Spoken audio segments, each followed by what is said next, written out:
therefore to increase the capacity. But we went back to the council at the time and said, look, no, you should wait for autonomous vehicle. That technology coming on. It's moving so fast that technology will be around. If you look overseas, like Singapore, they're taking it small chunks at a time. They're looking at the smaller routes, the feeder routes. Yep.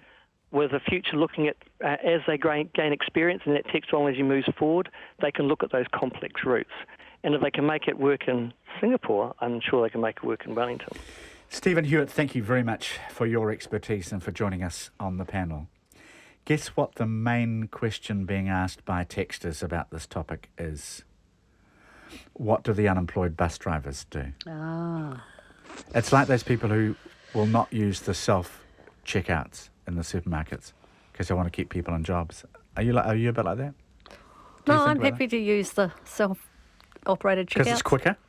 It's quicker, and if I've only got a couple of things, it's just simpler. I'm happy to use it as long as it doesn't tell you every 2.5 seconds, please take your groceries. Do you ever get really annoyed at it when if you don't move like lightning? Yeah, absolutely. Yeah. Please remove your groceries. Shut up!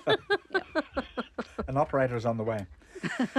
Questions from the audience. Who will control the school kids causing trouble on these buses? That's a very good question. Well, maybe that's the job for the unemployed bus driver. Will this mean buses finally use their indicators when pulling out into traffic? Will the bus still take off before you've sat down so you land on someone's lap? And who will wave a thank you when they let you in? That's right. Yeah. Hey, before we go, Ali, I've got to ask you this for obvious reasons. Wellington's identified the 4 big threats to its future prosperity. A devastating earthquake, a rising frequency of storms and sea levels, massive economic downturn or a housing crisis. And the last 3 not unique to Wellington. The Resilient Wellington Report, and now there'll be a draft resilience strategy. And I suppose the question, Ali, is can any draft resilience strategy, do you think, prepare a city for a major earthquake? Absolutely. I mean, I have to say, over the last 4 or 5 years, that's one word that has really grated with me, is resilience, because often people have said, oh, God, the people of Christchurch are so resilient, you know, and they're still really stressed and upset, but saying that they're resilient seemed to make it okay. But when I looked up the definition of the word resilience, and there are a number of definitions around, I'm okay with it now. And if you think about resilience as being more about making sure that a city can withstand chronic stresses and acute shocks rather than recovering quickly, there is a slight difference between those things. So I think that you can do that. One way, and Leanne Dalzell, our mayor, talks about this a lot, in Christchurch, for example, I think it was Orion spent $6 million on earthquake strengthening the substations here, and that saved up to $60 million worth of asset, and it meant that the power wasn't off for more than 3 months. Now, I see that the Wellington report bemoans the fact that power might be off for 3 months. Well, sorry, you need to be prepared for that, and part of the resilience is to make sure you can get by without power for 3 months. Do you see the difference with the resilience thing? Yeah, I do. Yeah. Sorry, I'll shut up now because Claire's there too. No, that's right. I mean, I think that makes sense, and I think that's a really important point for people to understand. Southern California is right now doing what Wellington's doing, and I notice in the LA Times, experts are saying there's only so much retrofitting and seismic strengthening you can do. And the LA Times got an article on this suggesting the resilience, Ali, actually has to be individual. Generators, backup business plans, evacuation plans, emergency kits. It has to be at that level so that people know what to do as well. That's absolutely right, Jim. And, you know, I looked, what was I doing yesterday? I think I was in the pantry. It's just a pigsty in there. And I thought, oh, my God, we haven't got our earthquake kit sorted. So I think maybe many Christchurch people have fallen into a bit of apathy around that as well. Ali Jones on the panel today. Thank you, Ali. Thank you. Lovely to be here. Always very nice to have you on. And Claire, nice to have you here in person. Thanks, Jim. Ali Jones, Claire Matthews. Thank you, everybody. We are back tomorrow. And on the way is Checkpoint with John Campbell.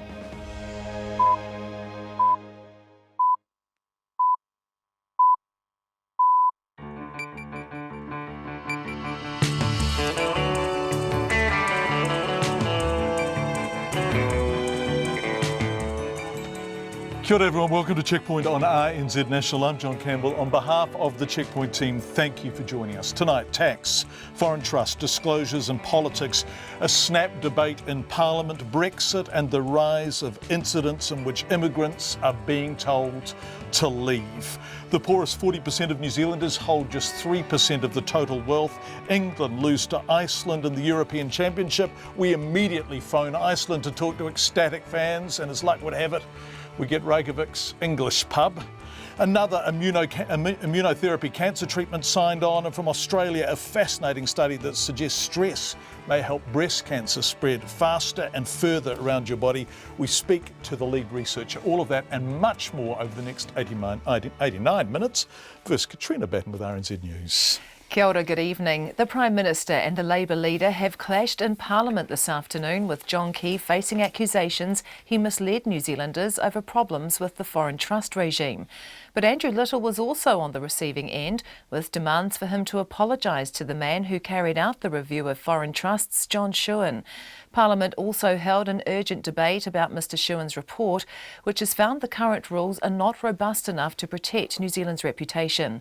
The government has agreed to adopt tougher rules, including setting up a register of foreign trusts that regulators will be able to search, and ensuring Inland Revenue gets more information about those setting up and controlling the trusts.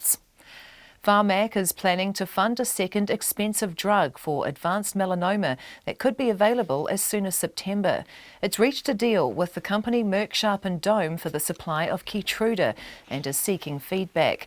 The director of the company, Paul Smith, says all going well, patients could be receiving the drug from September the 1st.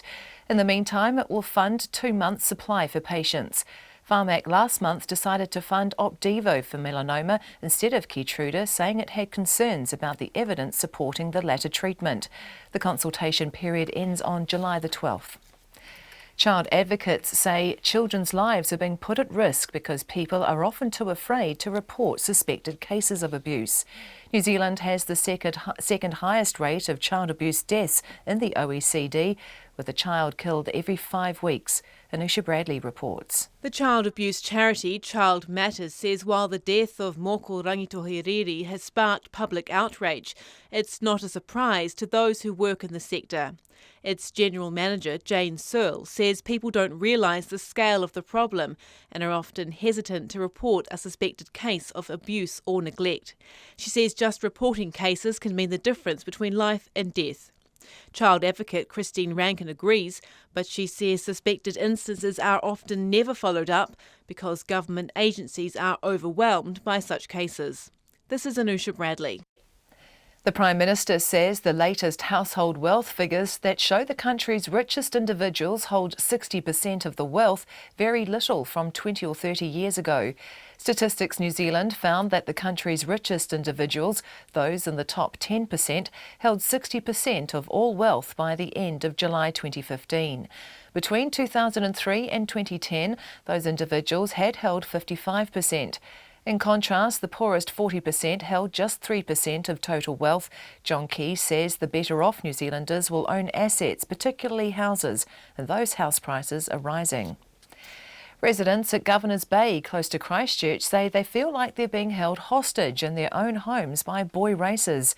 They're becoming frustrated at what they say is the toothless response of the police and say things have only worsened since they first brought the issue to their attention a year ago. Juliet Aiken moved to Governor's Bay for the peace and quiet, but says the area is being invaded on a regular basis by boy racers. I had 12 hours sleep all in total over the weekend because I'm up, my kids wake up with the noise, I'm up calling the police. At some stage on Saturday night, I thought one was going to come off the road and land on my garage. The squealing of the brakes and missing the corner, you're cringing, lying there waiting for the big bang. That's no way to live. Juliet Aiken says a meeting last night between residents and the police was told the police did not have the resources to patrol the area on a regular basis. The Foreign Minister says the government views seriously an incident in Korea that led it to waive diplomatic immunity for an embassy-based staffer there. The Ministry of Foreign Affairs and Trade says Korean police were called to a bar in Seoul last month after a complaint by a female staff member. They wanted to talk to the New Zealander about an alleged altercation outside the bar. The Minister, Murray McCulley, says he's taking this seriously. This is something that the system there regards as important enough to be investigated by the police.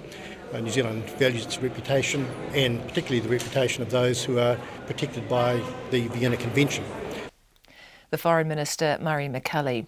To sport, Iceland may have pulled off one of the greatest shocks in European football history by beating England, but the side believes their best is yet to come.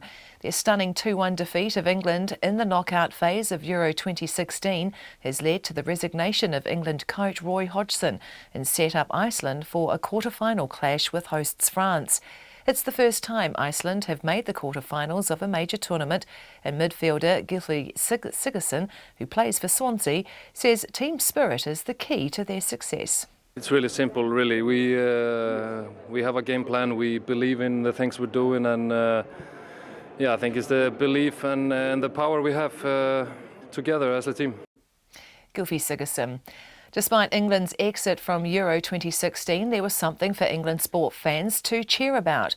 The 25-year-old British world number 772, Marcus Willis, has earned himself a place in Wimbledon folklore, and by beating Lithuania's Rikardas Berankis, ranked 718 places above him. Willis has not won any more than about $500 at a tournament this year, but reaching the second round, where he'll play Roger Federer, earns him $100,000. The open water swimmer Kane Radford has been added to the New Zealand Olympic team for Rio after he successfully appealed his initial exclusion. Meanwhile, the Glasgow Commonwealth Games gold medalist Richie Patterson and bronze medalist Tracy Lambrex have been selected to the New Zealand weightlifting team for Rio. That's the news. Full disclosure. The question is not whether there was full disclosure when asked. The question was who knows what to ask. Favours. The people who are doing it might desist altogether. What's a lot more likely is they'll go and use some other tax haven instead. Fallout. We had a cavalier system which led to a massive build-up of foreign trust in New Zealand because we were a soft touch. Morning Report, Susie Ferguson and Guy Espiner, weekdays from 6. Then on 9 to noon, Jane Gleeson-White on New Accounting, where corporations count not just profit but other forms of capital, intellectual, human, social and natural. And after 10, the seasick oceanographer who works to protect vital undersea fibre optic cables from submarine volcanoes and landslides. Join me, Catherine Ryan, on 9 to noon after Morning Report on RNZ National. Met Service weather to midnight tomorrow. Northland, Auckland, Waikato, Coromandel and Bay of Plenty. A few showers clearing this evening. Rain spreading from the west tomorrow morning or afternoon with some heavy and possibly thundery falls.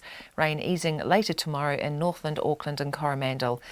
Gisborne and Hawke's Bay mostly fine today. Rain developing tomorrow with heavy falls. For the remainder of the North Island, isolated showers turning to rain in western areas from Whanganui northwards tomorrow morning and everywhere later. Marlborough, cloudy periods and a few showers. Nelson, Buller and Westland, remaining showers clearing today, then mainly fine. For Fiordland and Stewart Island, a few showers turning to rain tomorrow morning. The remainder of Southland, also Otago, mostly fine, isolated showers tomorrow night. Canterbury, fine, areas of cloud developing tomorrow, and the Chatham Islands, occasional showers. It's coming up to 5:09. Thanks, Katrina. Lots coming up in the next half hour. We begin in Parliament, where this afternoon the Prime Minister has been accused of misleading people over problems with the foreign trust regime. Now, this wasn't merely business as usual, though it began during question time, but then MPs held an urgent debate about John Shewan's review of foreign trusts. And as the Prime Minister came under attack, so too did the Leader of the Opposition. Here's our political editor, Jane Patterson. Mr Shewan proposes wide-ranging changes to the foreign trust regime, including that the Inland Revenue Department be given much more information about the people behind the trusts and that a register be established. Andrew Little questioned Mr Key about his past statements that New Zealand has full disclosure. Which is true. His claim that we provide full information to other governments, or the Shewan report's finding that, quote, the paucity of information currently disclosed appears to limit IRD's ability to proactively provide assistance to foreign revenue authorities.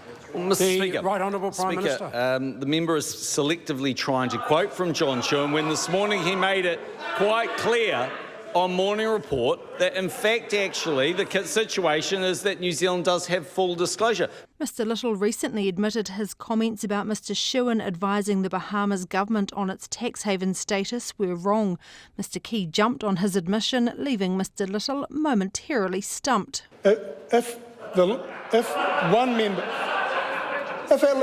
at least one member of the House is capable of accepting when he has got it wrong and publicly acknowledging that, when is he going to acknowledge to the public of New Zealand that he misled them about the state of our foreign trust tax laws?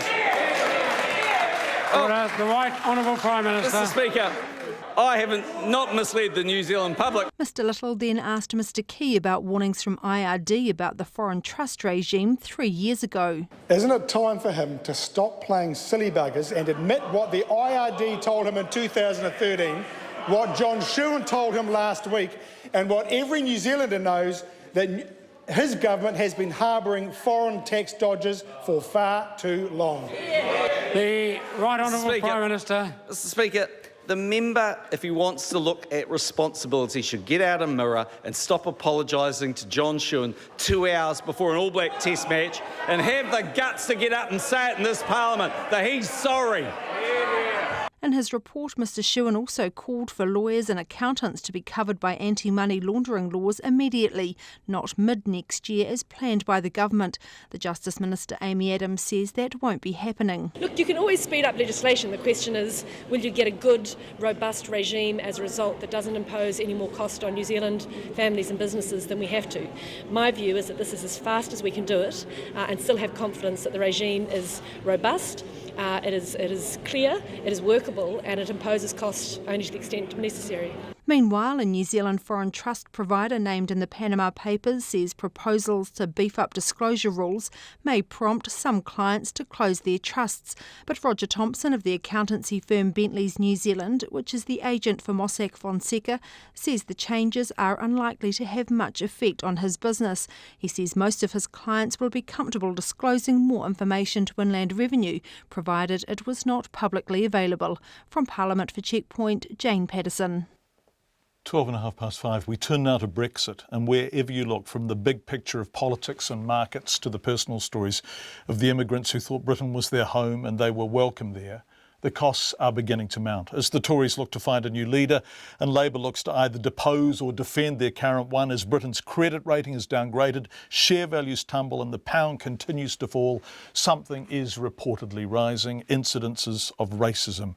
Immigrants living in Britain, particularly those from Eastern European nations, have been abused on social media and on the streets, with some even being told to pack their bags and go back to where they came from. David Cameron, London Mayor Sadiq Khan, leaders of almost all political persuasions have spoken out against such abuse. Amongst the most widely reported examples, of course, that Polish cultural centre being vandalised, and social media postings from people who've witnessed ethnic minorities suffering verbal abuse as they go about their ordinary lives. Here's Mana Rabi from Reuters. The message was clear: graffiti telling Poles in London to get out. Joanna Mlodzinska of this Polish cultural centre is wondering, after last week's Brexit vote, was this racially motivated? You have to think that's what it was, otherwise why would somebody come specially to the Polish centre to write that? It was just one of several hate crimes after the UK voted last week to exit the European Union, a decision many think was out of concern over immigration and leaving many Poles here, like Margaret Bay-Narowitz, worried. I'm just devastated to find out that suddenly, out of 50 years, this could happen here. It's just incredible. Some people believe it is open season now for racism and xenophobia. MPs in Parliament are angry over the attack at the cultural centre, and Prime Minister David Cameron says he's spoken with his Polish counterpart about it. We must be very clear about our commitment to tolerance, to diversity, and our complete intolerance of racism and hateful hate crimes that we've seen in recent days. Some 800,000 Poles live in the UK. Now many of them are wondering if some in Britain are telling them they're no longer welcome. That Polish community centre, of course, was in London, where people strongly voted to remain. It's in towns further north where the Leave proponents are most likely to be found. The BBC's Ed Thomas went to the streets of Leeds. Now, this is a city where the vote was almost exactly split right down the middle between the Leave and Remain camps. Immigration, For decades, it has shaped this part of Leeds.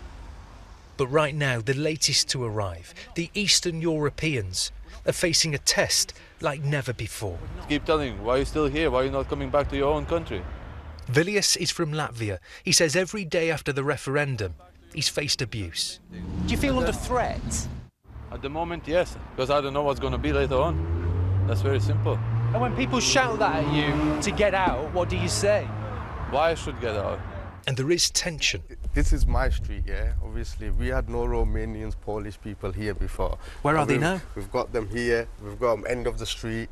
Consider Rubel, a second-generation immigrant, now frustrated at Europeans arriving in the place he calls home. I work, pay taxes. I got married abroad myself, but I'm paying the way to get my missus here, you know. I pay, you know. I'm in a situation like, and I can just see these lot just coming over and messing things up for me. And immigration, was that your big issue? Yeah. And do you want it to stop now? I want it to stop.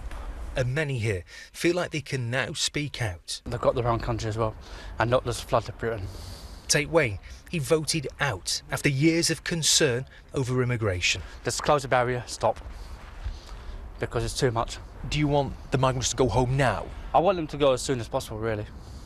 To go back to where they come from? To go back to where they come from. There's more of a reason to say it now.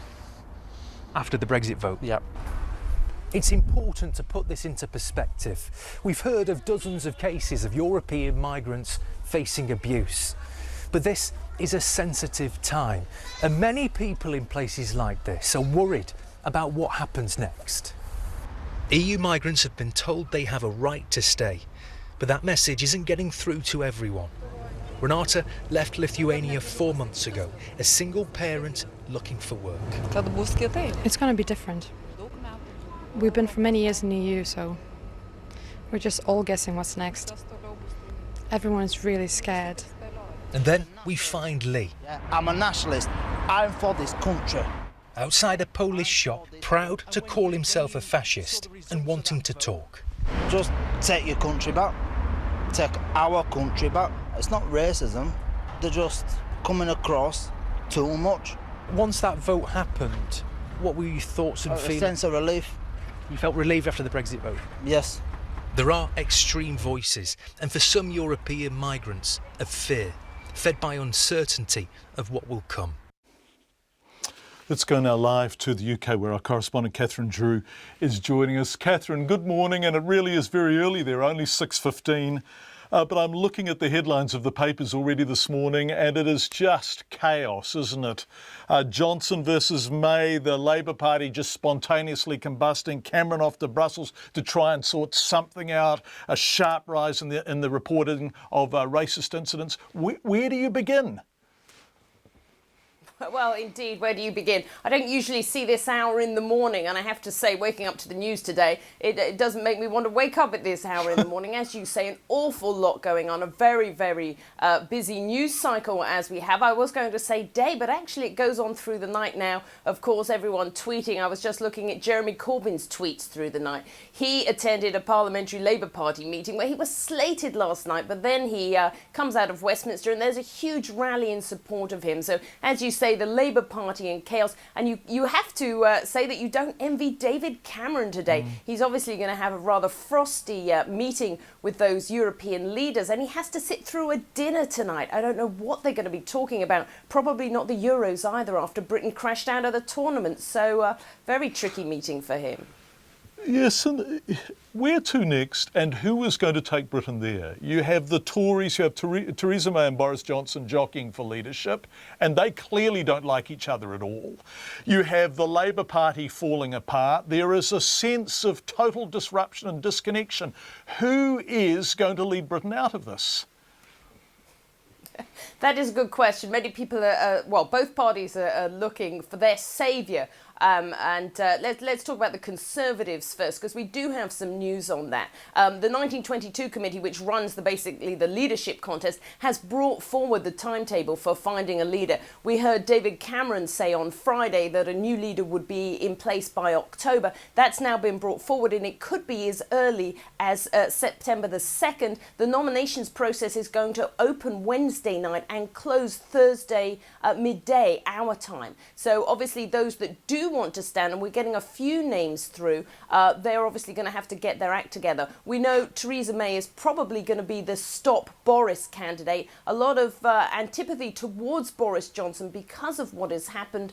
Chancellor George Osborne has ruled himself out, but we do have an interesting candidate, Jeremy Hunt, the Health Secretary, who has been deeply unpopular as the Health Secretary, is now saying that he may stand on the promise of giving Britain a second referendum. So, yeah, while Labour is in chaos, the Tories aren't really doing much better either.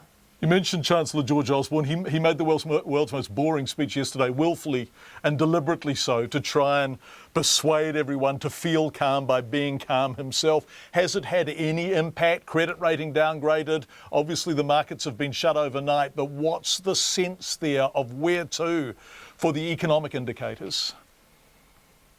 Well, there are some early reports coming out this morning that the markets are steadying and the pound is going up somewhat against the dollar, just obviously very, very small amount. Yes, he did make that statement to try to calm the markets, although we are getting reports this morning that Moody's may also, obviously it has gone for the downgrade, but it may also adjust it further. So obviously investors in the city watching that. I think both sides probably expected this period of turmoil, and many people are pointing out that as periods of turmoil go, well, we've seen some dramatic swings. Obviously, the fall in the pound against the dollar has been at a record, has been quite a record. That we expected this period of turmoil, and Britain can weather it. And I think people are just hoping that the few days can pass, and the markets will find their sort of new value, as it were. Catherine Drew, live from London. Thank you so much for getting up and joining us, Catherine. We appreciate it. Meanwhile, it seems that Britons may feel the grass is greener in New Zealand in the wake of the Brexit vote. Immigration New Zealand has recorded significant increase in interest from Brits since Thursday's vote. It says it's received an average of more than 5,500 visits a day in the last 3 days, compared with just over 2,000 as a general average. And it says the New Zealand Now website has got nearly 7,000 visits a day since the Brexit vote, compared with the usual daily average of less than 1,500. So that's a big increase. Immigration New Zealand says it typically receives about 3,000 registrations from people interested in studying, working or investing from British nationals a month via the New Zealand Now website. But in the last 3 days, it's got more than 2/3 of that figure just in a small number of days. However, with the British pound plunging, as Catherine said, to 31-year lows, slightly bounced this morning. We're going to talk about that with Giles shortly. Buying a house in New Zealand, especially in Auckland, could be rather expensive for Brits.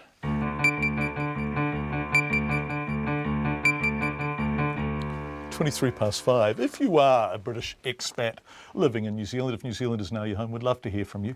Do text us 2101 or email checkpoint@radionz.co.nz. Did Britain get it right, and where to now for your former home country? All feedback, of course, is welcome via text, email or social media. Coming up, Iceland gives England a red card, knocking them out of the European Football Championships. Seems cruel in the circumstances, really, and one of the most humiliating defeats in football history.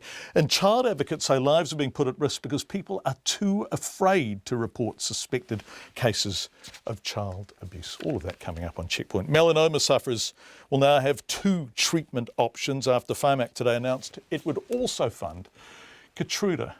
From today, drug company Merck Sharp & Dohme will provide a bridging program funding Keytruda for the 20 patients who are already on it until September 1st, when it too will become eligible for Pharmac funding.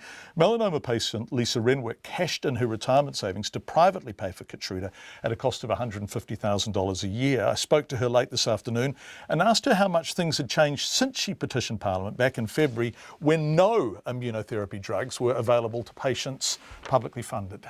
I know. I think that's actually the wonderful thing about competition too, isn't it? As soon as there's a couple of drugs on the market and they can negotiate with 2 different companies, obviously, and it'll all be sensitive commercial negotiation stuff, but obviously they've come to a good deal with both of them. Right. And that's terrific. It's terrific for New Zealanders. It is terrific, and this is precisely what you were after. Yes, it is. I can't believe it, but it's been such a strange year, John. It's been such a strange year.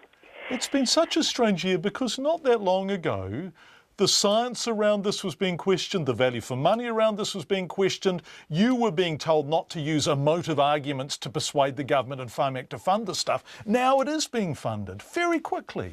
I never fully understood the emotive thing. I mean, people were dying who could be saved. It was a fact. And as far as you're concerned, that is a fact. The efficacy is beyond dispute. Look, I mean, I've said this before, this isn't going to work for everybody.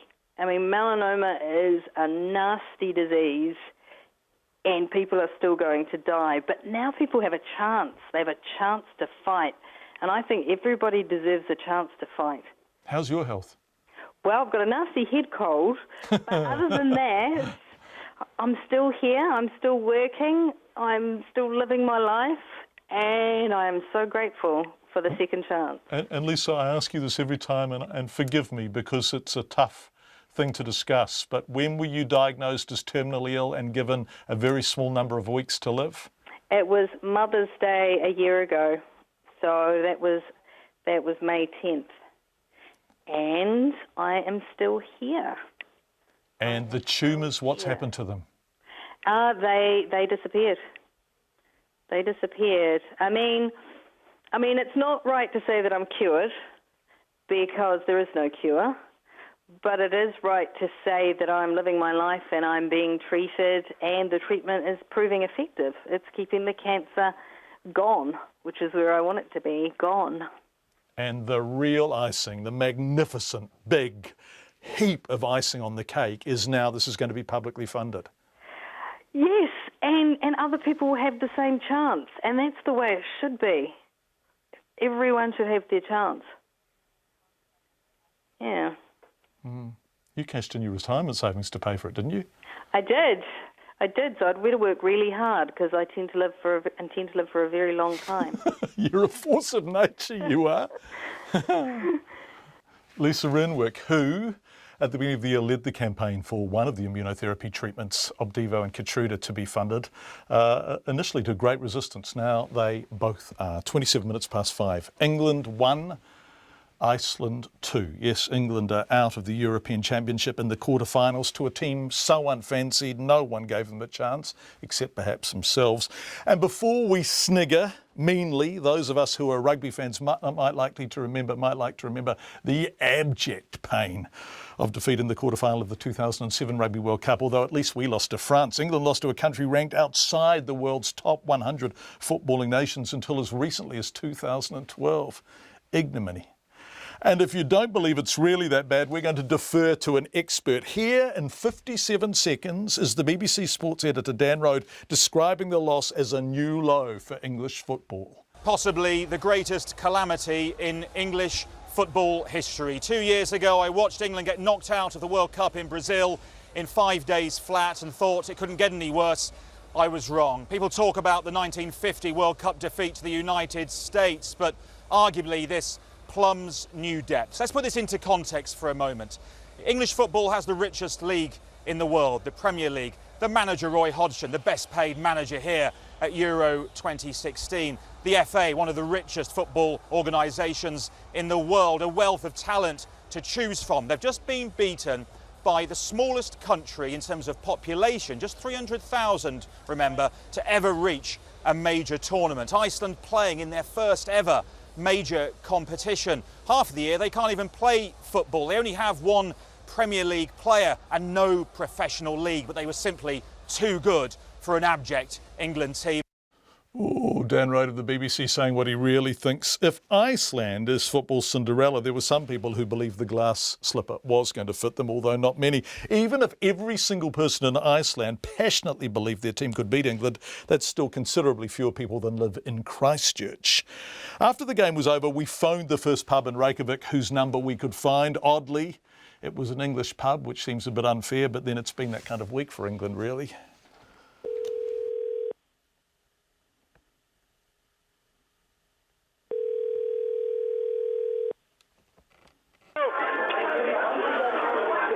Hello! Are you there?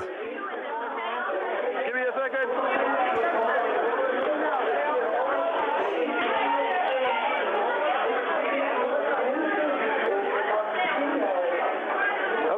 Hello. I'm calling from Radio New Zealand. Can you hear me? I can hear you. How are you going? How are you coping? It's going nuts, mate. It's going nuts. So who's there? Who's at the pub? Everybody's at the pub. Mostly Icelanders, but we've got a few English fans in. And how are they coping with each other? Because the Icelanders will be delighted and the English will be devastated, right? Yeah, they are pretty devastated. Nobody expected this. Yeah, what was that's the way the cookie crumbles sometimes. Yeah, that's sport. What was it like watching it there? What was the noise like when the goals were scored? Everything went crazy. People were crying. There was beer flying all over the place. It went nuts. Nuts. How many people there? Is it your busiest night ever?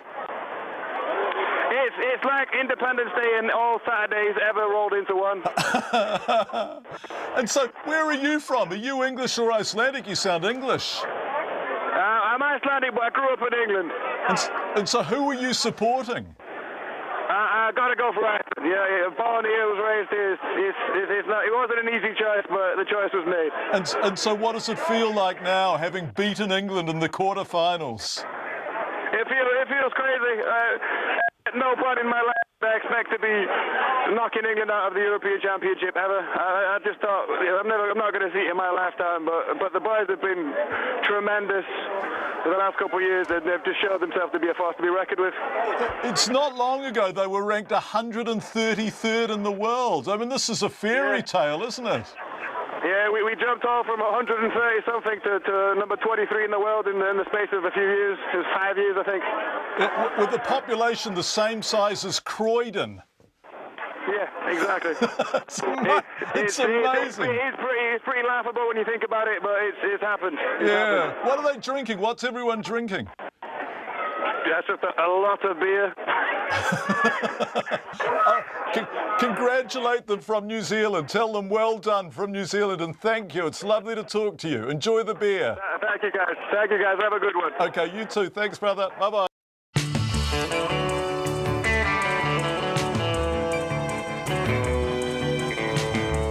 In the short time we spoke to that man, we never asked him his name, which was a bit rude. Although I suspect he is waking with a brutal old hangover this morning. 5:32 coming up on Checkpoint. Why residents of Christchurch's Governor's Bay say they're fed up with boy races. The Foreign Minister Murray McCully waives diplomatic immunity for a member of New Zealand's diplomatic staff in Korea, and how an unknown tennis coach ranked number 772 in the world has just booked a match with Roger Federer at Wimbledon. It really is a day for sporting fairy tales. All of that and more coming up, plus lots of your feedback about Brexit. Thank you. But first, Katrina Batten with the headlines. Parliament has held an urgent debate following a report that found New Zealand's foreign trust rules are inadequate and could be allowing illicit funds to be hidden here. The Prime Minister and Labour leader Andrew Little also clashed, with John Key accused of misleading New Zealanders over the legitimacy of the foreign trust regime. Labour was accused of damaging the country's reputation by repeatedly referring to it as a tax haven. Pharmac is planning to fund Keytruda for advanced melanoma after deciding last month to fund Opdivo. The company that supplies Keytruda says patients could be receiving the drug from September the 1st, and in the meantime it will fund 2 months' supply for patients. Child advocates say children's lives are being put at risk because people are too afraid to report suspected abuse. The General Manager of Child Matters, Jane Searle, says people don't realise the scale of the problem and are often hesitant to report a suspected case of abuse or neglect. She says reporting cases can mean the difference between life and death. Residents at Governor's Bay, close to Christchurch, say boy races are making them feel like hostages in their own homes. They say the police response has been toothless and things have only got worse since they first brought the issue to police attention a year ago. Juliet Aiken says police told a meeting with residents last night they don't have the resources to patrol the bay on a regular basis. The Prime Minister John Key says the latest household wealth figures showing the country's richest individuals have 60% of the wealth, a little change from 20 or 30 years ago. In contrast, the poorest 40% hold just 3% of the total wealth. John Key says the figures are similar to when the Labour government was in office. The police are investigating after a man's body was found in a bale of cardboard in Hamilton this morning. Waikato police say staff at OJI Fibre Solutions cardboard processing plant found the man's body. I'll be back at 6 with more news, sport and weather. Thank you very much indeed, Katrina. Let's go straight to business now with Giles Beckford, our business editor. Giles, welcome from Wellington. Nice to have you with us. An interest rate cut here on the agenda, do you think, in the wake of Brexit and all that turmoil? Well, I would think so, John, and certainly the markets are increasingly factoring that in. I know the Prime Minister played it down yesterday, suggesting that perhaps it didn't make a rate cut here in August any more likely, but really Graham Wheeler laid out the conditions for rate cuts, and one of those in the past has been an increase in the uncertainty on global markets. And you'd have to say that with the sort of turmoil we've seen on share markets, the rise in the New Zealand dollar, which was already a big headache for the Reserve Bank, and also the uncertainty of it all, then a 25 basis point cut, that's a quarter of a percentage point, taking the cash rate down to 2% in August, would be at the very least a little bit of insurance, which would keep him and the markets happy. Yeah. What did the markets do today, Giles? What did the New Zealand share market do? It was negative for much of the day, John, but you'd have to say that I think really calm is returning as it did yesterday. We've had a game of two halves. Down in the morning, we've had a positive end to the day. The top 50 index up 30 points at 67.17. We don't know what will happen. I haven't seen the futures looking out for Europe and the States and Britain, but I suggest that they'll still remain a little bit brittle over there because they're at the heart of it. But certainly from our point of view, I think there's a bit of calm back. The New Zealand dollar still holding firm, and this is one of the things that Graham Wheeler and the Reserve Bank will be looking at. It's a short time ago, 70.5 US cents, 95.4 Australian, 53 British pence. So no sign at the moment of the New Zealand dollar losing any strength. Giles Beckford, our business editor, live from Wellington. Thanks so much, Giles. Appreciate it. Lots of expat Brits who are now New Zealanders, of course, getting in touch with us. Can't believe the UK voted Brexit. I've lived in New Zealand for 30 years. Best decision we made, and we are proud Kiwis. I'm in my late 40s and all my friends living in Britain, Brits and Europeans, are horrified. We live in an increasingly overpopulated world, says Mike. It's only natural that Brits resent the influx of immigrants. It perpetuates a low-wage economy. Absolute bullshit to brand anti-immigrant sentiment as fascist. It's a reasonable concern. And Millie says, my family are expat Brits who've been in New Zealand for 11 fabulous years, raising Kiwi kids and never looking back.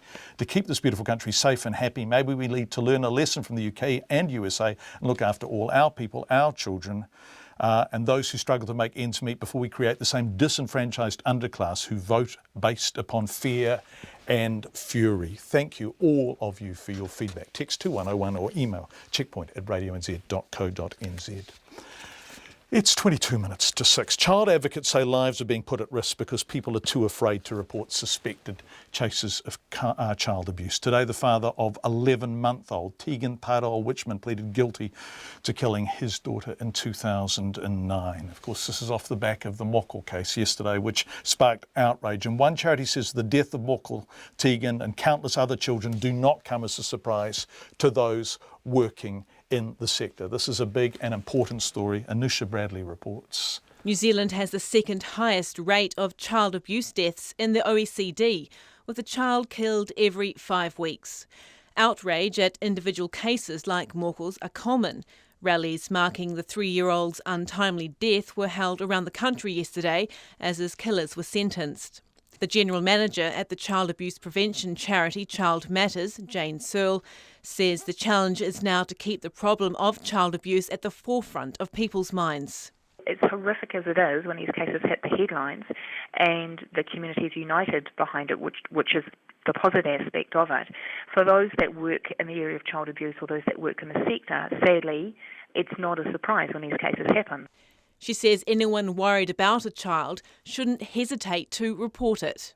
There's just too much at stake for us to let our own issues around whether we should interfere stop us from making a referral when it could be the difference in a child's life. What I say to people is if you feel there is something wrong, then that is enough. And if you are wrong, then that's okay. But if you're right, then it was really, really important that you made that call. The child advocate Christine Rankin agrees, but she says suspected cases are often never followed up because agencies are overwhelmed. Some people are hesitant to get involved, and look, it's never tracked back to them. If they do make a call, as I say, 9 times out of 10, nothing happens anyway because our services are so inadequate. She says a shake-up of child protection services is taking too long, and in the meantime, more children will die. These babies can't wait while a government department gets its act together. The reality is that our children are dying. You know, we're number 2 in the world for murdering our babies. Not so long ago we were number 3 and we've moved up into the number 2 spot. If that doesn't frighten New Zealanders, it really should. The domestic abuse charity Shine says New Zealand should follow in the footsteps of the Victorian government's radical approach to tackle family violence and child abuse. Victoria has committed more than $500 million Australian dollars to tackle family violence in the wake of a royal commission into the issue. Shine's Client Services Director Jill Proudfoot says that blueprint offers a complete wraparound service that's often lacking in New Zealand. There's all sorts of rather fragmented efforts to do that all over the place, but there's no national consistency about it. So it depends where you live as to what sort of system is being used. The coroner investigating Morkel's death also carried out the inquest into 3-year-old Nia Glassey's death 8 years ago. In his preliminary report into Morkel's death, Coroner Wallace Bain said he'd made a number of very clear recommendations following Nia's death to ensure one like hers was never repeated. He said the inquest into Morkel's death will look at what steps, if any, were taken by those identified as having some responsibility in keeping him safe, and if those steps were adequate. For Checkpoint, Anusha Bradley. 18.5 to 6. More feedback. Hi John, I'm a Brit expat and have been here for 9 years now. I'm deeply ashamed of what's currently going on in the UK with the ill-informed Brits who think the polling question was, do we want the East Bloc migrants out? I've been very happy growing my life in beautiful New Zealand, and now, like buying my humble little home in Huntly before the prices rose, I've dodged a huge potential rusty bullet called Prime Minister Boris Johnson. Thatcher was bad, but Johnson will be an unmitigated disaster. Thanks, New Zealand, for letting me in, says Amira. Thank you for your feedback, Amira. More from Greg coming up. Thank you all. The Foreign Minister says he understands a New Zealand staff member based at the embassy in South Korea has now been interviewed by police there. The Ministry of Foreign Affairs and Trade says police were called to a bar in Seoul last month after a complaint by a female staff member about the conduct of 2 New Zealand businessmen. The Korea Times reported that the diplomat allegedly pushed police when they tried to arrest his companions and kicked the patrol car. The Minister, Murray McCulley, spoke to our political editor, Jane Patterson, at Parliament. Well, I can tell you that this was in May. There was an incident involving a couple of New Zealanders who were in a bar accompanied by a New Zealand official. There were allegations made about the conduct of the 2 business people and about the subsequent conduct of the New Zealand official. The 2 business people have, I gather, discussed those matters with police and have left the country. The official concerned obviously is based in Seoul and has been unavailable to their system until there was a waiver of that person's immunity. I signed such a document in the first week of June. The authorities there have taken some weeks to follow up, but I understand they have interviewed that person, but I've got no further details at this stage. So what was the reason for signing the diplomatic immunity in terms of New Zealand's response? Well, I've taken the view that we should apply the same standards to the way in which we conduct ourselves offshore to the way in which we expect people to behave here. And that means that because we expect accountability to our laws in New Zealand, that's always our premise, that we should try and be accountable to the laws of other countries when we've got officials serving in that jurisdiction. So once the request was made for the waiver of immunity, I discussed that with the employer of that person and granted such a waiver on the 6th of June of this year. And given the Rizalman case, New Zealand really wouldn't have any choice but to waive immunity? Look, I think that there'd have to be some compelling reasons not to waive immunity. And there's been no pushback in our system. Everyone agrees that it's in the best interest of all parties for this person to be able to be interviewed by police. As I say, the 2 New Zealanders who were also there at the same time were interviewed by police and have left the country. Mary McCulley talking to our political editor, Jane Patterson.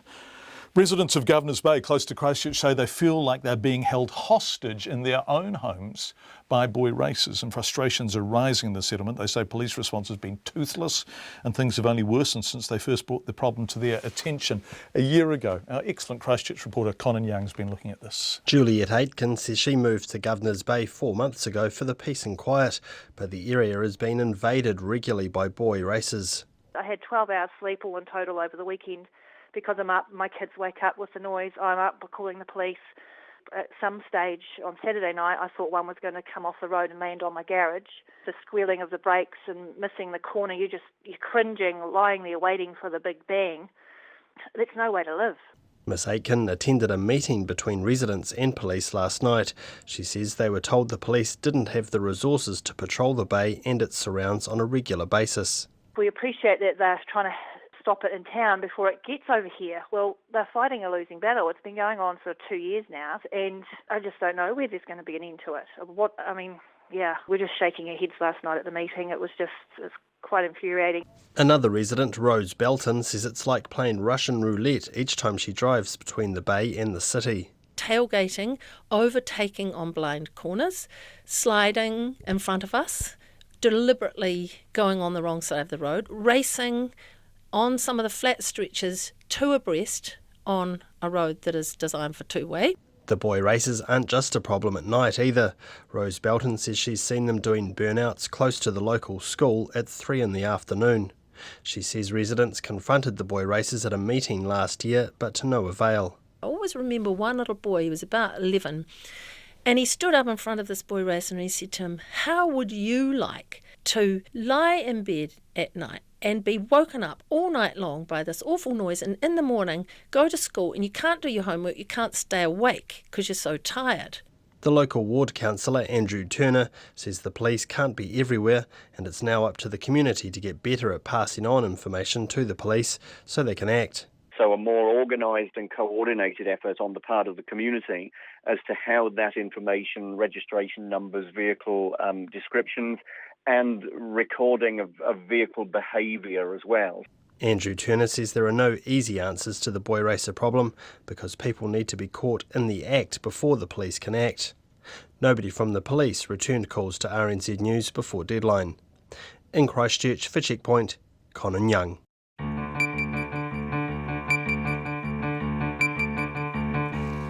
Hi, John writes, Greg, Brexit is insane. I can't think of anything more self-defeating other than the English footy team that a country could inflict on itself in today's interdependent world. Can we imagine New Zealand wanting to withdraw from free trade with the Aussies?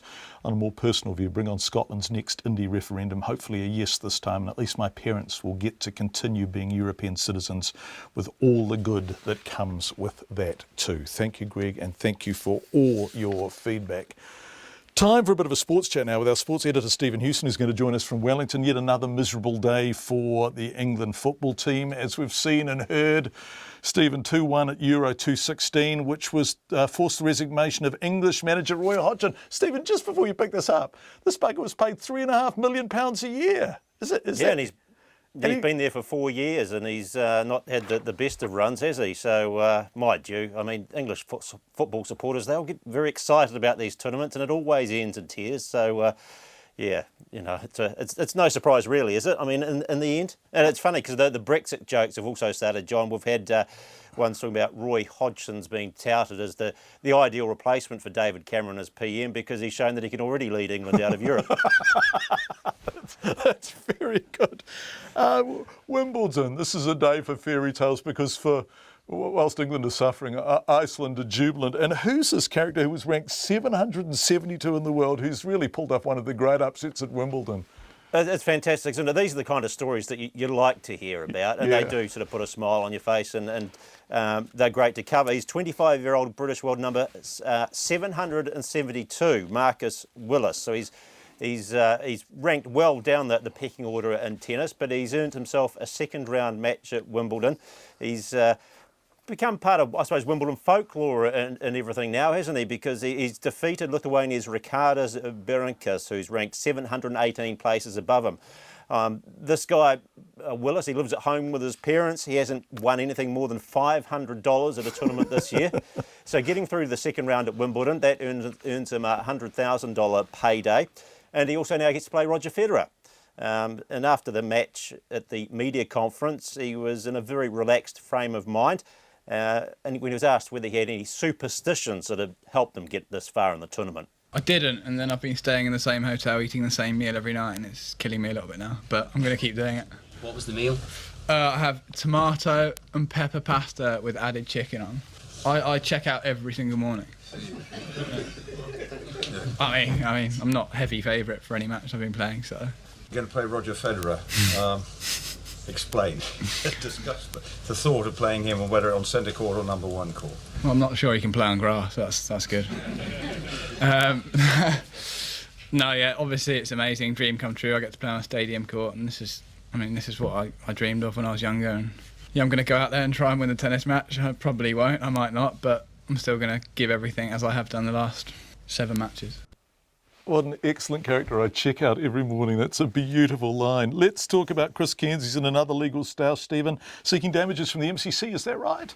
Yeah, he's. This is in regard to the MCC they've apologised to him because on their YouTube channel broadcast of Brendan McCullum's speech to the Guardians of the Game, the MCC, in his lecture that he gave a couple of weeks back, they made the mistake in a headline. They put up clips of McCullum, and it had on there that Cairns was a match fixer. Obviously, the video was taken down after 11 hours, and Cairns has been through 2 trials and been vindicated in both. So he's not going to allow the MCC or anyone else repeat the libel. That's been the message from his lawyers. They've apologised to the MCC, and Cairns is obviously still following this up. He was, as you remember, acquitted by a jury of all charges in 2015 of match fixing, and he was also cleared a perjury trial as well. So yeah, it rolls on. Yeah, it sure does. Stephen, just before you go, and for people who aren't rugby fans, we probably need to explain this. The British and Irish Lions are coming next year. The last time they were here is in 2005, and it was such a great tour, that second test in Wellington where Dan Carter played the game of his life. But to get tickets, you're going to have to pay about $1.7 million and go into a ballot, aren't you? But this is kind of, I suppose, it's wonderful. $1.7 million. Yeah. They're not cheap though, are they? No, they're about, I think, $150, I think is about the cheapest you can get. I suppose you think about it, I mean, you pay the equivalent, I think, if you're going to watch a Manchester United Premier League game. Good point. You know, we had to go into the ballot if you wanted to get tickets for the Rugby World Cup. The rugby union knows they're going to sell them. I imagine they could quite easily have topped another $50 on that, and they'll still be a sellout. That's, I suppose, simply the economics of the situation, unfortunately, and it rules obviously a lot of people out. But the rugby union's got to fund the game, and this is a tour that happens only every 12 years. 12 years, yeah. It's magic too when it happens. Thanks, Stephen Hewson, our sports editor, live from Wellington. Appreciate it. Abortion rights activists are celebrating the US after the country's Supreme Court struck down a Texas law that limited pregnancy terminations. Texas introduced restrictions for abortion clinics in 2013, which meant they had to meet hospital-like standards, and those rules have been adopted by other American states. Many clinics have been forced to close as a result, but in a 5-3 ruling, that law has been struck down by the Supreme Court. Our Washington correspondent Harry Horton reports. This is a huge, once-in-a-generation win for pro-choice and abortion rights activists. The Supreme Court ruling overturns a 2013 Republican-backed Texas law which imposed strict regulations on abortion providers. It forced clinics to follow guidelines on things like corridor widths and swinging motion of doors. Critics said these regulations were just intended to shut down abortion providers. In fact, half the state's clinics had shut down since the introduction of the Texas law. The Supreme Court judges ruled that regulations violated a woman's constitutional right to obtain an abortion. For Democrats, this was a welcome decision. Here's White House spokesman Eric Schlutz. We believe that a woman's right to make decisions about her own reproductive health is sacrosanct, and those decisions should not be subject to government intrusion. Abortion is a hugely divisive issue in the United States, and polls suggest attitudes haven't shifted much over the past few decades. Defenders of the Texas law said it was designed to uphold health and safety standards for women, and the Supreme Court ruling subjects innocent life to being lost. Kristen Hawkins, head of Students for Life of America, condemned the decision. Today, women lost.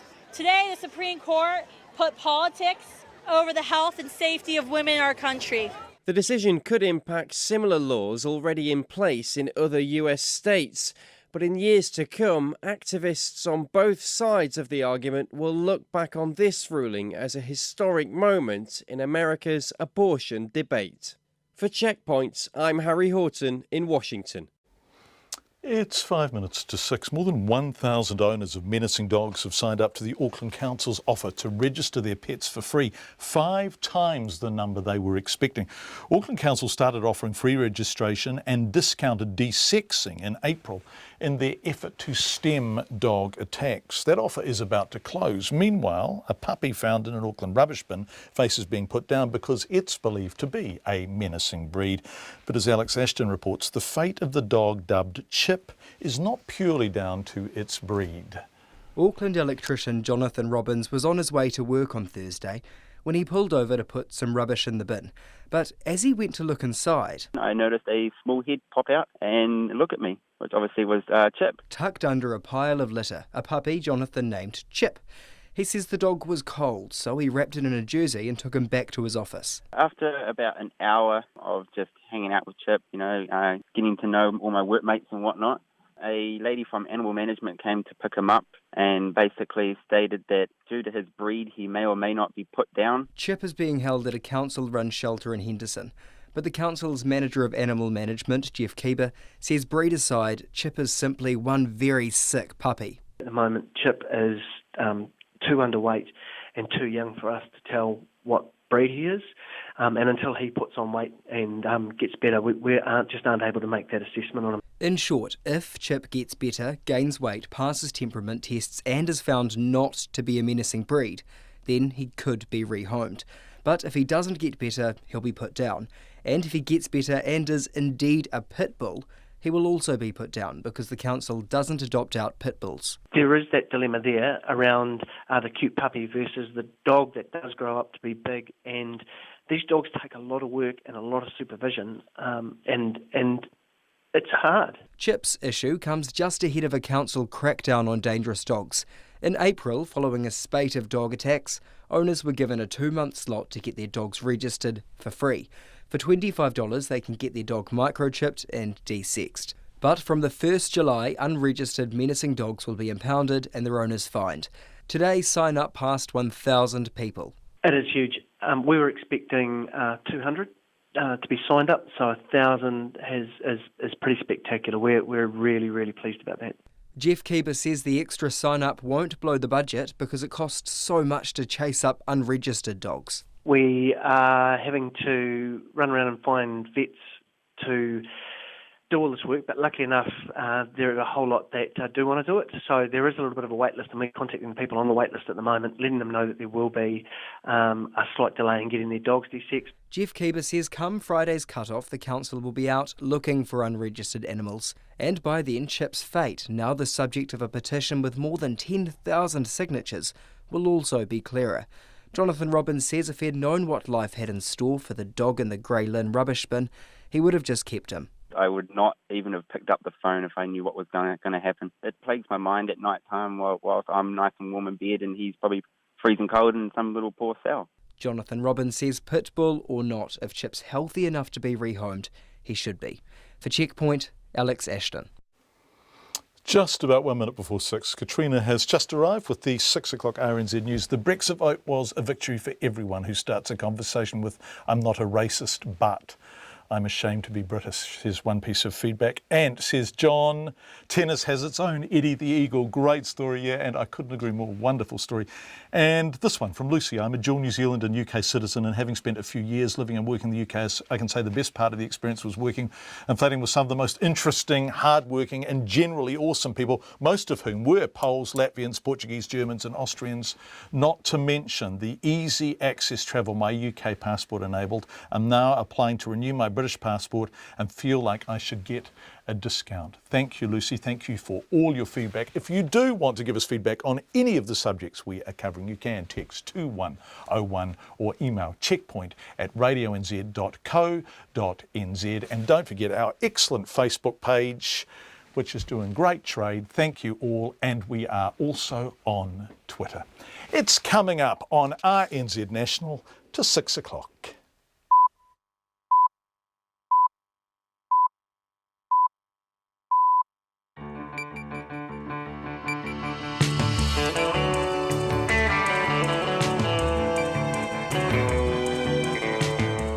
Kia ora everyone, you are with Checkpoint on RNZ National. On the radio as always, we're screening live on Freeview Channel 50 if you have Freeview, and streaming live on the RNZ website if you have any kind of computer. Thank you for joining us however you are doing so.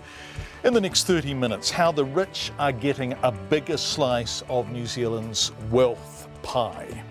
The scientists working to clarify the link between cancer and stress. A fascinating interview, that one. And the fight ramps up in Australia's marginal seats ahead of Saturday's election. Lots in the next 29 minutes. But first, the news with Katrina Batten. Ngā mihi nui, good evening. Parliament has held an urgent debate after the Schuin report found that New Zealand's foreign trust rules are inadequate and that they could be allowing illicit funds to be hidden here. Labour accused the Prime Minister of misleading New Zealanders over the legitimacy of the foreign trust regime. During the snap debate, Labour's leader Andrew Little criticised the government for its response to questions about how these trusts have been used over past years. John Key and the National Government have had to be dragged kicking and screaming to do anything about the dodgy foreign trusts regime that they have set up, and to ensure that at last New Zealand gets to preserve, or at least try and restore, its international reputation. The Labour leader Andrew Little, but the Revenue Minister Michael Woodhouse turned his sights on the opposition. I find it really rich coming from that member whose Green Labour coalition have been at the forefront of the biggest attack on this country's reputation, and that is the continued and relentless description of New Zealand as a tax haven. Mr. Speaker, it is scurrilous, it's wrong. Michael Woodhouse. Patients with advanced melanoma will get 2 months' supply of Keytruda for free, while Pharmac consults on funding the immunotherapy drug. The drug buying company has reached a deal with Merck Sharp and Dohme over the drug. Paloma Magoni reports. Pharmac last month decided to fund Opdivo for about 350 patients with melanoma instead of Keytruda, saying it was the better treatment. But today it says it has reached a commercially favourable deal with MSD and is now seeking feedback on the proposal. The director of MSD, Paul Smith, says all going well, patients could be receiving the drug from September 1st. In the meantime, the company will fund 2 months' supply for patients already on the drug or those wanting to start taking it. The consultation period ends on July 12th. This is Paloma Migoni. Child advocates say children's lives are being put at risk because people are often too afraid to report suspected cases of abuse. New Zealand has the second highest rate of child abuse deaths in the OECD, with a child killed every 5 weeks. The General Manager of Child Matters, Jane Searle, says while the death of Moko Rangitoherere has sparked public outrage, it's not a surprise to those who work in the sector. She says just reporting cases can mean the difference between life and death. What I say to people is if you feel there is something wrong, then that is enough. And if you are wrong, then that's okay. But if you're right, then it was really, really important that you made that call. Jane Searle from Child Matters. The police are investigating after a man's body was found in a bale of cardboard in Hamilton this morning. Waikato police say staff at OJI Fibre Solutions cardboard processing plant found the man's body. They say they still need to identify the man and figure out how his body came to be in the bale of cardboard. They say they can't release any further information. A search is underway for 11 people missing at sea in Tongan waters. 6 adults and 5 children were reported missing this morning after their boat failed to reach Whanofia Island in Ha'apai last night. The Deputy Commissioner of Police, Pilaneti Tia Vaisuai, says the boat left from Nuku'alofa just on the 90-kilometre journey around 2 yesterday afternoon. They think the outboard motor may have died and the boat is drifting.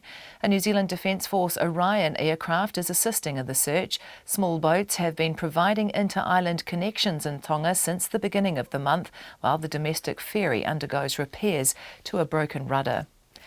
Auckland Council's offer of free registration for dangerous dogs has had a response 5 times bigger than expected. Since April, the council has waived the registration fee for dogs classed as menacing breeds and will neuter and microchip them and throw in a muzzle for $25. The amnesty period ends on Friday, when Animal Control will launch a citywide crackdown on dangerous breeds. The council's manager of animal management, Jeff Keeber, says the number of sign-ups has far exceeded expectations. It is huge. We were expecting 200 to be signed up, so 1,000 is pretty spectacular. We're really, really pleased about that. Jeff Keeber says the council now has a waiting list for dogs to be desexed. In sport, the New Zealand equestrian legend Sir Mark Todd says he may still have another Olympics in him after Rio. The 60-year-old Todd has been selected for his 8th Olympics after being included in the New Zealand eventing team. 30-odd years ago when I did my first Olympics, never imagined that I'd still be doing it now, but I still have a passion for it. I still love doing it, and I'm still enjoy being competitive, and I love being on the New Zealand team and being part of the team going to the Games. The 2020 Olympics are in Tokyo. Roy Hodgson has resigned as England's manager after his side's 2-1 loss to Iceland saw them knocked out of the European football champs in France. The 68-year-old had been in charge for 4 years, but has won just 3 of 11 games in major tournament finals. There will be an all-New Zealand driving lineup for Australian supercar team DJR Team Penske next season. Scott McLaughlin will join Fabian Coulthard at the Ford team in the new year. Thermal cameras will be used at the Tour de France to detect people cheating by using motors and bikes. Magnetic resonance testing helped the cycling's governing body, the UCI, find one motor earlier this year at the Under-23 Cyclocross World Championships. The head of the UCI, Brian Cookson, says both testing methods should be used on the tour. We've got a very effective way of testing before and after, and perhaps during the race. Both those forms of technology, the thermal imaging, can supplement the magnetic resonance testing that we have invested in, that we believe is the most effective way. The Tour de France starts this weekend. That's the news. Tonight on Nights, the odyssey of Dave Mackay aboard the USS Enterprise. Not the starship, the aircraft carrier, which was at the time the biggest ship on the planet. Maybe it still is. We have a window on the world of the conscripts in Ukraine's civil war. And this week's pundit is our military historian Damien Fenton, marking the centenary of the Battle of the Somme. A timely reminder, perhaps, of what happens when Europe attacks itself. On Nights with me, Brian Crump, after the news at 7 on RNZ National. Met service weather to midnight tomorrow. Northland, Auckland, Waikato, Coromandel Peninsula and Bay of Plenty. A few showers clearing this evening. Rain spreading from the west tomorrow morning or afternoon with some heavy and possibly thundery falls. Rain easing later tomorrow in Northland, Auckland and Coromandel. Gisborne and Hawke's Bay, it's been mostly fine today. Rain developing tomorrow with heavy falls. For the remainder of the North Island, isolated showers turning to rain in western areas from Whanganui northwards tomorrow morning and everywhere later. Marlborough, cloudy periods and a few showers. Nelson, Bulla and Westland remaining showers clearing today, then mainly fine. For Fiordland and Stewart Island, a few showers turning to rain tomorrow morning. The remainder of Southland, also Otago, mainly fine. Isolated showers tomorrow night. Canterbury, fine, areas of cloud developing tomorrow and occasional showers for the Chatham Islands. It's 6:08. Thank you very much indeed, Katrina. The rich in New Zealand now have a bigger slice of the pie. Statistics New Zealand has found in its latest survey of household wealth that the country's richest individuals, those in the top 10%, held 60% of all wealth by the end of July last year. That's 10% holding 60%. Between 2003 and 2010, those individuals held 55%. In contrast, the poorest 40% held just 3% of the total wealth, 4% holding 3%. The government, 40% holding 3%. The government says the household wealth has been consistent over the last few decades, but opposition parties say fixing inequality needs to be a priority. Belinda McCammon reports. The country's richest 10% own 60% of New Zealand's wealth, while the poorest 40% own just 3% of overall wealth. That leaves the middle 50% owning 30% of all wealth.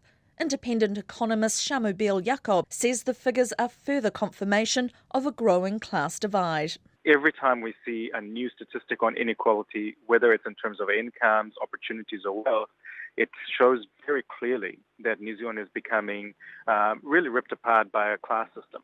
Shamubeel Jacob says the figures show that housing is the country's main source of debt and wealth. He says there is no one single policy that will fix the divide. We shouldn't fool ourselves into thinking there's some kind of simple solution and simple fix to these things. We've been working with these conditions for the last 30 years, and anything that we shift is going to be pretty big and pretty long term. These are intergenerational investments. The Prime Minister John Campbell says the figures have been consistent over the past 20 to 30 years and are similar to when the Labour government was in office. It's not surprising it's getting a little bit more that way because in reality, better off New Zealanders will own assets, particularly houses, and those house prices have been rising. So that's what'll be driving that. The figures show the average household was worth $289,000 and the most valuable asset they owned was their house. 3 in 5 New Zealand households living in their own home had a mortgage, and the median mortgage was $172,000. John Campbell says the government wants to see the less well-off able to afford a home. While, of course, the top end own a lot more assets because of their capacity to save, there's very heavy levels of redistribution in New Zealand. So if you earn under $60,000 broadly and you have a couple of children, in all probability you'll actually get, pay no tax and get significant working for families payments in New Zealand. The Labour Party's finance spokesperson, Grant Robertson, says inequality is getting worse and the government should be prioritising policies to deal with it. When you've got a situation when the rates of home ownership are the lowest that they've been in more than 60 years, when you've got a situation where people's incomes are not keeping up with their costs of living and not keeping up with the costs of housing, when you've got people missing out on education and health, that's what happens when a government doesn't pay enough attention. Grant Robertson says the priority needs to be ensuring people can afford to buy their own homes. Asset inequality is one of the biggest issues that we've got here, and we need to make sure that New Zealanders have the opportunity to get that. We need to see wages lift. There's interventions that government can make in that with the minimum wage, there's interventions that employers can make in that with living wage, and we've got to improve our productivity as a nation. But all of it should be focused on giving everybody a fair go. Academic and author of Inequality, a New Zealand Crisis, Max Rashbrook says life is difficult for those at the bottom of the heap who don't own property. That tells you that most people don't really have much of a wealth stake to borrow against, or to use to ride out the tough times. And so I think that tells you about something about how precarious it is to live in New Zealand at the moment. The figures are perhaps most stark when household wealth is broken down by ethnicity. New Zealanders of European descent were the wealthiest, with an individual median net worth of $114,000. For Asian New Zealanders, that figure was $33,000, for Māori, $23,000, and for Pacifica, just $12,000. In Christchurch for Checkpoint, Belinda McCammon. 13 minutes past 6, local councils are increasing the pressure on central government over what they call the systemic underfunding of the police. Local government New Zealand says about a quarter of the country's councils are worried about changes to community policing and are having to pick up the costs. It believes if the police can't prioritise less serious crime, people will stop reporting it and then it won't be resourced, thus, of course, entrenching the problem. Here's our local government reporter, Michael Kropp. The president of local government, Lawrence Yule, says the organisation will ask its members to give it the authority to advocate for more money for community policing at next month's annual meeting in Dunedin. On the ground, policing is becoming a great issue for people to be worried about, and in many cases local government is stepping up by putting in CCTV, community patrols, security patrols and all the rest of it, which are effectively the ratepayers funding things that one could argue should be a central government cost. Mr Yule says the remit asks the government to make sure the police have staff in every community and that police chiefs don't have to compromise community patrols because of budget constraints. He says in Hastings, his own town, the council is now spending nearly $1 million on CCTV, city assist ambassadors and community and security patrols to fill in the gaps. Next door in Napier, the Mayor, Bill Dalton, says the local station's been shut down and the bulk of staff are now based in Hastings. The police hierarchy tell me that they don't need police sitting around waiting to be called because they are now a mobile force.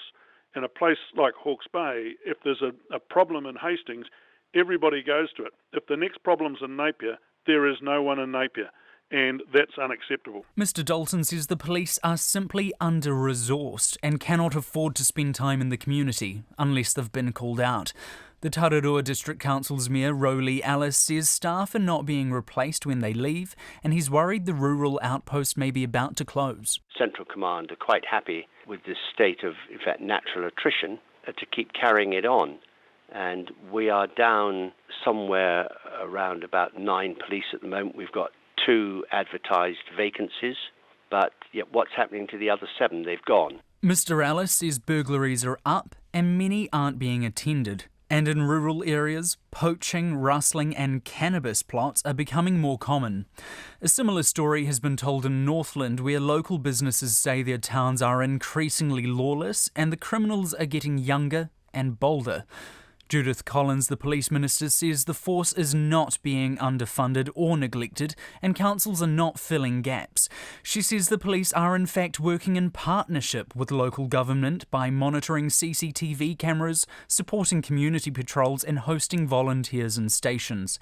She also points to the crime rate falling by 16% since 2011 and says technological advances, such as issuing thousands of mobile phones to frontline staff, means officers spend less time returning to desks to fill out paperwork. But Bill Dalton in Napier is unmoved. He says he's never seen a cell phone slap on a pair of handcuffs. In Wellington for Checkpoint, Michael Crop.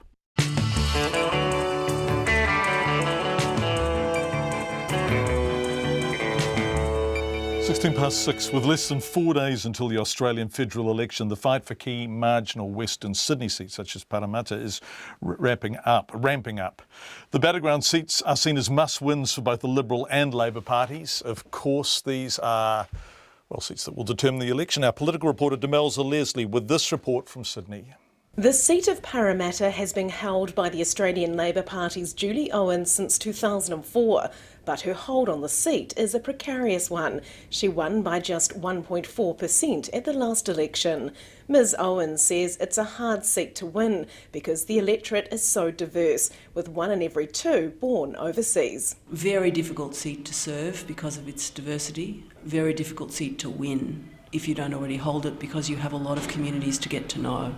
50% of us born overseas, and we cover every ethnicity, growing African population now. Amazing place. Julie Owen says employment is a big issue in Parramatta, with a number of immigrants working in jobs far below what they're qualified to do. Most of their bank tellers have degrees or masters, and bank tellers are supposed to be entry-level. They're supposed to be entry-level positions that don't require a degree. But in Parramatta, our bank tellers are highly qualified. I think we have a lot of issues of wasting the resources that we have, these incredibly qualified people who don't necessarily get interviews for the jobs that they should. Her rival Liberal candidate Michael Beckwith has been knocking on as many doors as he can in the electorate. He's also had the Prime Minister Malcolm Turnbull helping his campaign.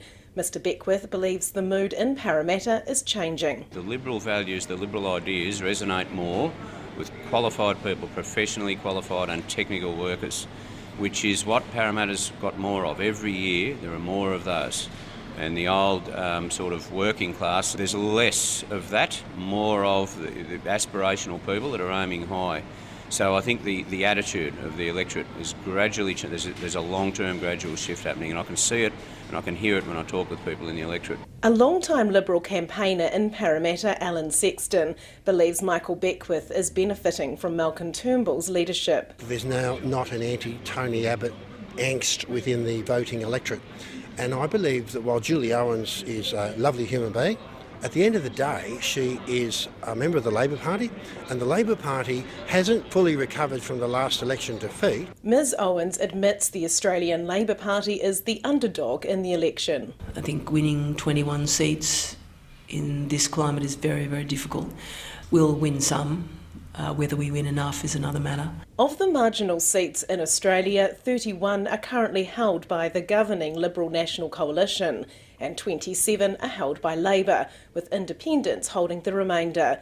The coalition currently holds 90 seats in the House, above the 76 needed to form a government.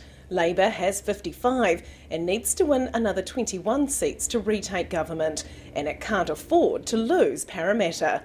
In Sydney for Checkpoint, Demelza Leslie. We're going to stay in Australia to discuss cancer and stress. I suspect we've all heard something about possible associations between the two. Well, research by Melbourne's Monash University appears to be clarifying what it is. This isn't yet proven. Trials are still taking place on humans. But Monash has found that stress drives metastasis, the spread of an existing cancer from the original tumour, in mice with breast cancer. Now, stress appears to add to the speed and spread of the cancer. It doesn't cause the cancer, but it helps distribute it. All of this is part of ongoing work, which Dr. Erica Sloan, who's leading the research team, told me about this afternoon. So our research showed that stress helps cancer spread around the body. When a patient gets a diagnosis of cancer, often it's not, often they'll survive. But if they don't, then it's often because the cancer has spread and taken up residency in the lung or the brain. And so it's that process of spread that's particularly bad for patients, and it's the process of spread that's very sensitive to stress. Right. And so one of the things that we've done is identified drugs that are out there that are being used already for other purposes, and identified how they might be used in combination with existing treatments to reduce stress levels in patients, and so allow things like chemotherapy to work better. So give us an example. So this is quite separate from treating the cancer. This is treating the stress, right? So what are you using to do that? Yeah. Right. So there's class of drugs called beta blockers, which have been around for 3-4 decades. They're used to lower blood pressure, and also things like anti-inflammatory drugs. So aspirin, for example, by reducing the neural signaling. So beta blockers reduce when you have a lot of adrenaline in your body, when you're very stressed. Beta blockers stop the cells in your body from hearing the adrenaline. So the cancer is transmitted like adrenaline, and the whole point, I guess, of adrenaline is very high-speed transmission. And this probably evolved as an adaptive mechanism. So you know that a bit of stress can be good for you. It can get you out of a threatening situation. The problem is that in a stressful situation a long time ago, you might have been gouged by a mammoth and then have a bacterial infection that you need to clear. Some of those same immune responses that would have been helpful in that scenario are not so helpful in the case of cancer. And so in this particular situation, what we're seeing is that the cancer is co-opting this process and growing new lymphatic vessels, changing the immune response in a way that then allows cancer cells to escape. God, cancer's a sneaky bugger, isn't it? It is, yes. And so this is very exciting for people who have cancer, that in fact you can dull its ability to move around the body and the speed with which it does it by using things as simple as beta blockers and aspirin. That's what we're looking at, and that's certainly what the research indicates in mice. We can certainly stop it, and in patients we would never use these. We would never treat cancer with just aspirin or with just a beta blocker. But the idea that we might be able to use it in combination with existing treatments to improve their efficacy. And so at the moment we have a clinical study that's ongoing at Peter Mac at the Cancer Centre here in Melbourne, where patients have come in and they've just been diagnosed with breast cancer, and we we give them the opportunity to take part in a study where they're randomised to receive either a beta blocker or a placebo. And we're looking at what that does both to their well-being, to their levels of anxiety, but also to signatures, to genetic signatures that would indicate that perhaps the cancer won't spread as much. And are you seeing the results from that study yet? Is it too early to say what it's telling you? Right, so I'd love to be able to, it's too early to say now. So it's a double-blinded study, so we don't know either who receives what. But stay tuned. Later this year, early next year, hopefully we should have some results out from that. Dr. Erica Sloan from Monash University, who's leading this fascinating research, will update you when we hear the results. 24 minutes past 6. This is a bit of a treat because our boss Pip has just called the sister Chloe of Marcus Willis. Now, this is the beautiful story out of Wimbledon. We were talking about it on Checkpoint before, where Marcus Willis, who's ranked number 772 in the world, won his match, putting him into the next round against Roger Federer. His previous highest earnings this year have been $300 US. He coaches for £30 an hour. This is just Chloe, are you there? Yes, hello. Hello, I'm sorry. It's very good of you to appear on Radio New Zealand. But were you at Wimbledon when your bro won this? Yeah, I was. It was amazing. It was honestly best. Yeah, it was incredible. I was speechless, which not usually.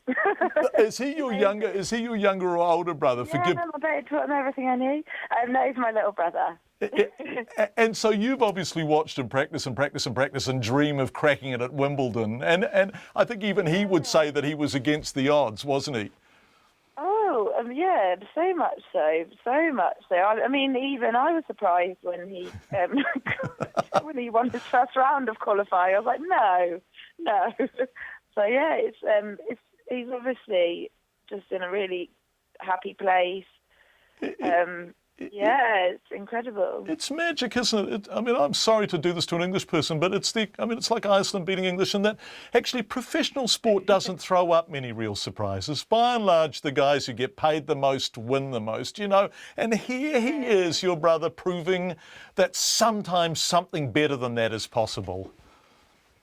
Yeah, no, absolutely. He's and that's the thing. He's if you get to know Marcus, he's just got such a personality, and he's gone through the mill really. Like a few years ago, it kind of seemed like the only option was to coach and everything, but it was a bit of a goosebump, bit of a cliche, but it just shows if you believe in yourself, dreams can come true. So, yeah, it's incredible. Well, it's a dream come true to play Roger Federer, one of the all-time greats. So, how's your bro preparing? He's staying with his girlfriend. I think he's trying to get away from it all. So he's staying away with her for a bit. I don't really know. He's been. I haven't got a chance to speak to him yesterday. He whisked away. I was like, oh, little brother, to go see my baby son. Well, magic, Chloe. Thank you for joining us on Radio New Zealand, and do wish him well from us. It's such a lovely story. Thanks, Chloe. Really nice to talk to you, Chloe Willis, who clearly, like her brother, is a jolly good sport. Just before we go, let's look at the other fairy tale. Although this is not one for the English. Iceland population 323,002. England population 53,000,001. Yvette Shapiro is Irish and a passionate supporter of the Irish team whose own dreams of a European Cup fairy tale were ended by France. But the journalist, presenter and producer whose CV includes 17 years at the BBC was on holiday in Reykjavik, and she went to watch the Iceland-England game with all the Icelandic fans in the centre of town there. The first thing that happened was the penalty within the first couple of minutes. And again, just total shock that this had happened. But you just could not believe that so soon into the game it looked as if Iceland were going down, and Rooney got that penalty for the foul. Just amazing, and everybody kind of shoulders dropped a bit, and there was a big oh, and you thought, oh, is everybody now going to give up on the team? Is this it? Not a bit of it. Not a bit of it. Everybody believed. Really, the cheering and that wonderful chanting that Iceland do. They've got this fantastic, their sort of trademark chanting where they clap and they make this huge noise that wells up from the chest, and they all do it as one. And you would imagine that the team could almost have heard them in Nice, what the noise that was coming from the... We were sitting on a sort of a grassy knoll watching it on a big screen. Incredible. And then, of course, they got the equaliser within a few minutes of that. And, in no time at all, they seemed to have the second goal. And the whole crowd, the whole hill seemed to lift, never mind the crowd. Fantastic, absolutely fantastic. And it is just so exciting to be a part of it. You're sort of an honorary Icelander. It's 2 hours. We flew 2 hours to get here. And you do have that just tremendous sense of being part of sporting history. I mean, what they've done to absolutely obliterate England in this way is absolutely astonishing. It's possibly one of the greatest ever sporting victories, certainly by a nation as tiny as Iceland against a nation which believed itself to be as mighty as England. Yeah. I mean, everyone expected England to win. I think problematically England were overwhelmingly persuaded of the fact that all they had to do was turn up. It certainly looked like that from the way they were playing. The lovely thing about this is that it reminds us of the capacity for sport, even in an age of bloated, overpaid, arrogant professionals, to surprise and delight and give us fairy tales, right? Oh, absolutely. Even watching the pictures beforehand of the England team arriving, they were quite relaxed, they were joking, that kind of backslapping and having some kind of private jokes with each other. The manager looked really chill. He didn't look like that at the end. Well, he's looking for a job now, the poor bugger. God. He's looking for a job. And of course, what this means for the nation of England or the nation of the United Kingdom is immense, because this is the week that we Brexit. The people of the United Kingdom voted to leave the EU, and that would cause a big shock to the nation. And then the even worse shock, their football team gets put out of Europe. So they've put themselves out of Europe with their vote, and the teams put them out of Europe's great sporting cup. So it really is the most awful week imaginable for the English, and they are really feeling sore. Oh, poor old England. David Shapiro from Reykjavik ending Checkpoint for tonight. Thank you for being with us. We will be back tomorrow night at 5. RNZ News headlines at 6:30. The Prime Minister and the Labour leader have clashed in Parliament, with John Key facing accusations he misled New Zealanders over problems with the Foreign Trust